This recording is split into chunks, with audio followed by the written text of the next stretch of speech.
are these people? I've been promoting your videos, and especially you mentioned that you hadn't been really brought on a bunch of shows until this article dropped. It's a wonderful article.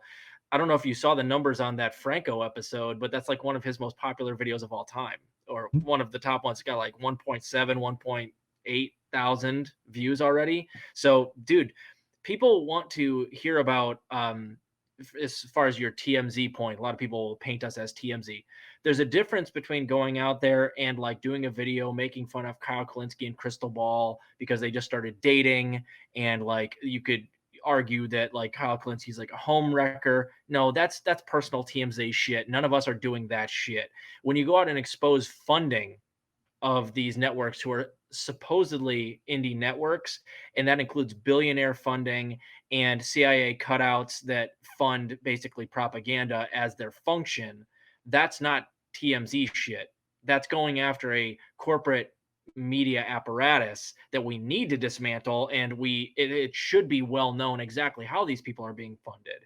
So there's a difference, and they're going to use that talking point against us. And of course, they're going to do the same type of thing towards like the gray zone when they go out there and dismantle somebody like Paul Mason. They're going to smear you in every which way possible because you're just exposing how they're being funded and how they're trying to, in Breaking Point's case, they're just trying to become the new corporate media. We always knew this was going to happen. Well, not corporate media, but they said mainstream. Yeah. They said we're gonna become a new mainstream media, and now they're naming the partners that they plan on becoming this new mainstream media with, and we're gonna start looking into and investigating each one of those partners as well. And we're gonna do. And how can you set yourself apart from mainstream media pundits like Fox News, mainstream media, CNN, if your funding apparatus becomes similar? You can't do that. If you really were indie media, you would reject those things outright and do things the way that we do, which is like trying to collect, voices that are completely independent, do this stuff from their home, but have good takes and are willing to work together. When you start taking billionaire funding, you start taking funding from the likes of you get funded by the Hudson Institute or Reid Hoffman. You're just doing the same thing that TYT did with Katzenberg. So you can't be considered indie media if you're doing that type of thing. And we always knew this was going to happen, Indy. Eventually, the Fox Newses and the MSNBCs, and particularly the CNNs and the Intercepts, who are both hemorrhaging viewership right now, eventually they would try to transfer online. And we always knew that would be a difficult thing for them to do because Stuart Varney and these goofballs like Brian Stelter, they're never going to transition well online. They're never going to have their own shows that do well. Exhibit A is CNN Plus. Exhibit B is The Intercept has been begging their audience for subscriptions because they're down by over 20%. They're not going to transition well. So the transfer that they're trying to do is, rather than trying to get these mainstream media television pundits transferred well into social media and onto these platforms, is they'll just throw money at people that are already sort of established as quote unquote progressives. And that's what Breaking Points is. That's what TYT is. So that's what they're doing right now. And we're seeing it in slow motion. And that's why the article that you did is so important, because we need to recognize when this happens, because those people, if they just become the new mainstream media, which is basically just a bunch of talking heads taking their points off of a teleprompter that's written by Up on High, we need to know that, so that we can stop listening to them, because they're just going to start feeding us the same bullshit propaganda that the television pundits have been doing. So I'm glad that you did it. It's not TMZ shit. We're not talking drama here. We're talking about funding. And it's important that we know that the Katzenbergs gave $20 million to TYT, Buddy Romer as well. That's what we're doing with Breaking Points right here. It's important to know who's funding them, because then you know whose talking points they're running with, how they're going to be formulating their rhetoric. And if you've noticed, which you absolutely have, Breaking Points does a fair job of manufacturing consent with aggression towards China, which we know why, because of their funding, right? So we caught them with their hand in the cookie jar. If they really wanted to be independent media, they would reject all of this stuff, but they're not. They're just mainstream media with upgrades, and we caught them, and we're going to keep doing it. And it's important that we keep doing it.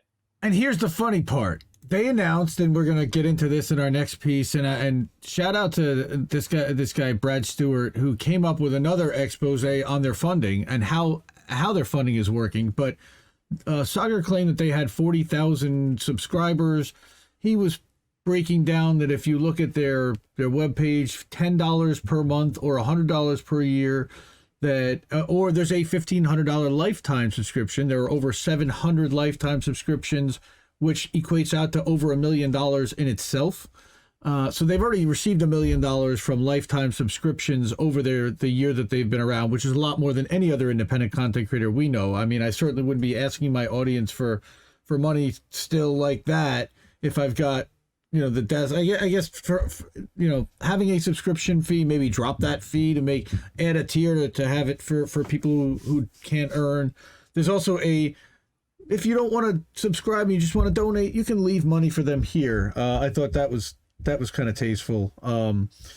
And again, they have 40,000 subscribers, $10 per month. You're talking about somewhere, and some of them sign up for an annual and it rolls, and not all of them sign up right away. But I'm guessing they're earning somewhere between $300,000 and $400,000 a month right now.